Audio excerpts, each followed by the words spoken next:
نبی پاک صلی اللہ علیہ وآلہ وسلم کی ولادت سے قبل کچھ واقعات بہت مشہور جو ہے رونما ہوئے. ان میں کچھ ہم نے پچھلی ویڈیو میں جان لیے تھے، جیسے حضرت عبد المطلب کو سچے خواب آنا اور زمزم کا کنواں دوبارہ دریافت کرنا اور زمزم کے کنویں کی کھدائی اور حضرت عبداللہ کا نکاح، اور یہ سارے واقعات ہم پہلے جان چکے ہیں.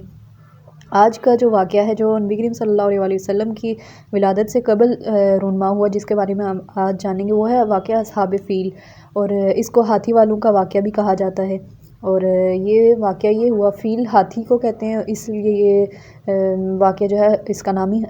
واقعہ اصحاب فیل ہے.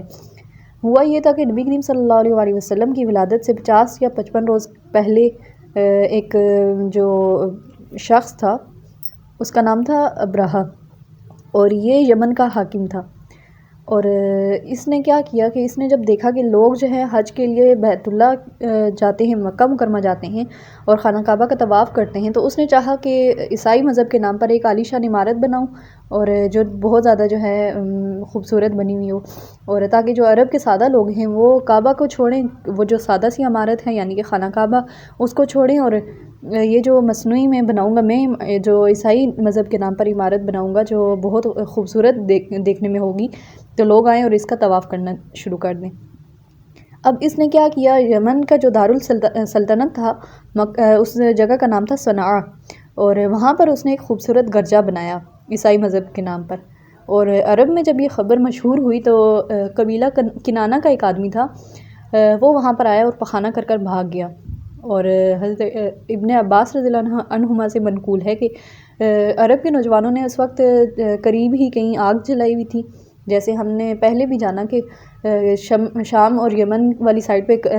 جو ہے تجارت کے قافلے جایا کرتے تھے، تو اسی طرح یہ کوئی قافلہ آیا ہوا تھا عرب کا، اور عرب کے نوجوانوں نے وہیں کہیں قریب ہی پڑاؤ ڈالا ہوا تھا، اور انہوں نے آگ جلائی ہوئی تھی اپنی ضرورت کے لیے. اور وہ آگ جو ہے وہاں سے کوئی چنگاری اڑی اور وہ اس گرجا میں لگ گئی، اور وہ جو گرجا جو بنایا ہوا تھا اس نے ابرہہ نے، وہ جل کر راکھ ہو گیا. اور ابرہہ کو بڑا غصہ آیا، اور اس نے پھر غصے میں آ کر قسم کھا لی کہ خانہ کعبہ کو منہدم اور مسمار کر کے ہی سانس لوں گا. اور اس نے اسی ارادے سے مکہ پر فوج کشی کرنے کا جو ہے ارادہ کیا، اور وہ وہاں سے چلا، اور اس کے جو لشکر تھا اس میں ہاتھی بھی تھے. اسی وجہ سے یہ واقعہ جو ہے اصحاب فیل کے نام سے جانا جاتا ہے. تو راستے میں جو بھی عرب کا قبیلہ اس کی مزاحمت کرتا تو وہ ان کو قتل کرتا جاتا، اور ان کو تہہ تیگ کیا، اور مکہ مکرمہ اس طرح وہ پہنچ گیا. اب لشکر جو تھے ان میں ہاتھی بھی تھے، اور اطراف مکہ میں کیونکہ اہل مکہ جو تھے وہ مویشی چرایا کرتے تھے، اور ابرہہ کے لشکر نے ان کے مویشی پکڑ لیے. اور ان مویشیوں میں 200 اونٹ جو تھے وہ حضرت عبد المطلب کے بھی تھے، جو نبی کریم صلی اللہ علیہ وسلم کے دادا تھے. اور اس وقت قریش کے سردار بھی تھے یہ حضرت عبد المطلب، اور خانہ کعبہ کے متولی بھی تھے. تو جب ان کو یہ خبر ہوئی کہ ابرہہ اس ارادے سے آ رہا ہے، تو انہوں نے قریش کو جمع کیا اور ان کو کہا کہ تم لوگ گھبراؤ مت اور مکہ کو خالی کر دو، اور خانہ کعبہ کو کوئی بھی جو ہے گرا نہیں سکتا، کوئی بھی اس کو منہدم نہیں کر سکتا، اور یہ اللہ تعالیٰ کا گھر ہے اور وہ خود ہی اس کی حفاظت کرے گا. بعد ازاں پھر جب عبد المطلب جو تھے وہ اپنے قریش کے رؤساؤں کو لے کر وہاں گئے اس کے پاس، ابرہہ کے پاس، اور تاکہ اس سے ملاقات ہو جائے، اور مذاکرات جیسے ہوتے ہیں نا اس طرح سے. تو اس نے وہ جب وہاں پر گئے تو اندر اطلاع کرائی گئی، اور ابرہہ جو ہے اس نے عبد المطلب جو تھے ان کا نہایت شاندار استقبال کیا.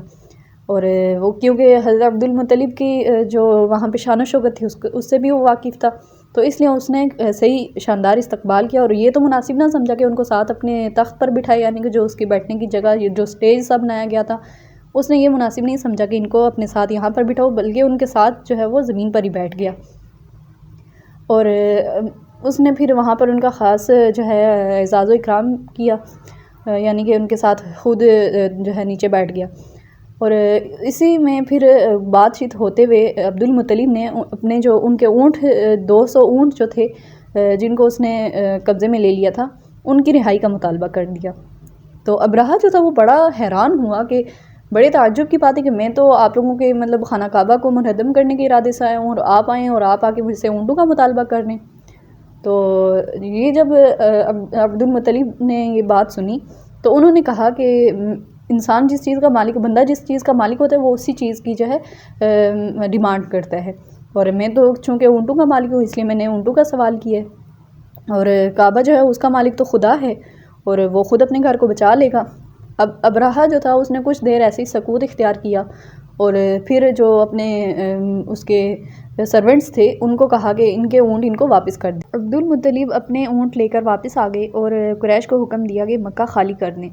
اور تمام جو اونٹ تھے ان کے جن کی تعداد 200 تھی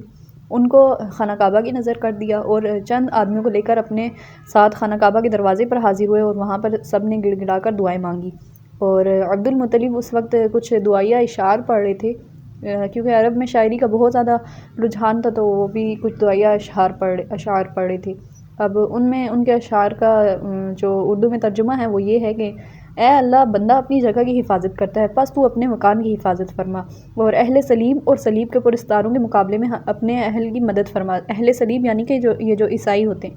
اور ان کی صلیب اور ان کی تدبیر تیری تدبیر پر کبھی غالب نہیں آ سکتی۔ لشکر اور ہاتھی چڑھا کر لائے ہیں تاکہ تیرے عیال کو قید کریں، تیرے حرم کی بربادی کا قصد کر کے آئے ہیں، یعنی کہ تیری جو خانہ کعبہ کی جو ہے اس کو تباہ کرنے کا ارادے سے آئے ہیں، جہالت کی بنا پر یہ قصد کیا ہے، تیری عظمت اور جلال کا خیال نہیں کیا۔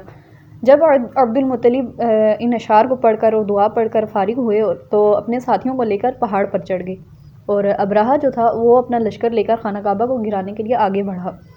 اور اللہ تعالیٰ کے حکم سے پھر چھوٹے چھوٹے پرندوں کے غول نظر آنے لگے، اور ہر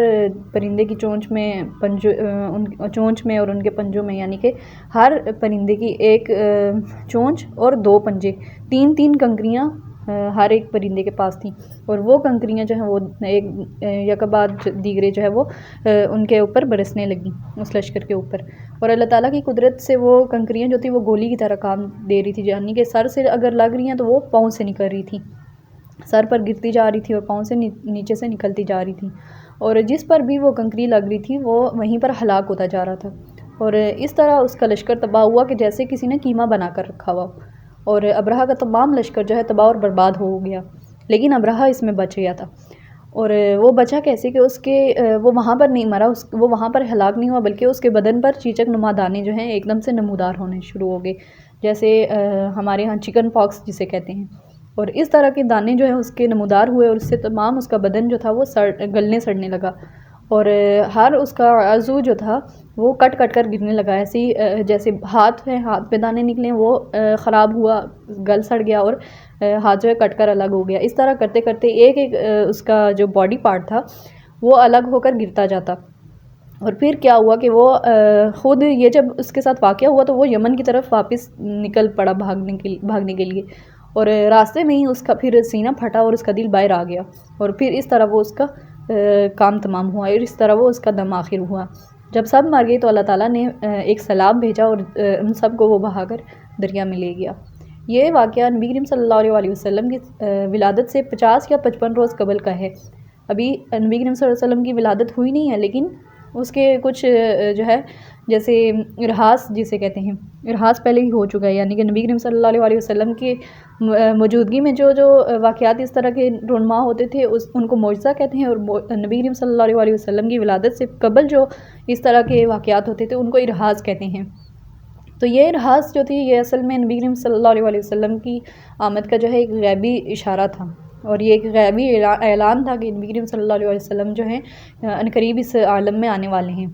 اور قریش کی یہ غیبی نصرت جو تھی، اب قریش کیونکہ وہاں پہ سارے جو تھے وہ جو تھے دین ابراہیمی پر نہیں تھے، کچھ ان میں جو ہے اپنی باتیں اس میں نکال کر تو مشرک بھی ہو چکے تھے، یعنی کہ بتوں کو پوجنے لگے تھے، اور عبد المطلب کے علاوہ باقی بھی جیسے لوگ تھے، جیسے نبی کریم صلی اللہ علیہ وسلم کا چچا ہم آگے انشاءاللہ جانیں گے، ان کا جو چچا تھا وہ بت پرست تھا، ابو لہب، جس کے بارے میں سورہ لہب نازل ہوئی، سورہ مسد بھی اس کو کہتے ہیں اور سورہ تبت بھی کہتے ہیں۔ تو اس طرح جو ہے یہ قریش کی غیبی نصرت کرنے کا غیبی جو مدد تھی، یعنی کہ ابابیل آئے اور انہوں نے مدد کی اللہ تعالیٰ کے حکم سے، یہ اس کے پیچھے اشارہ تھا کہ نبی کریم صلی اللہ علیہ وسلم کی آمد جو ہے وہ قریب ہے، اور کیونکہ قریش جو تھے وہ نبی کریم صلی اللہ علیہ وسلم کا خاندان تھے، تو اس لیے بھی اللہ تعالیٰ نے ان کی مدد کی تھی۔ ابرہہ کی لشکر کشی اور اس کی جو تباہی اور بربادی کا یہ واقعہ ہے، یہ ماہ محرم الحرام میں ہوا،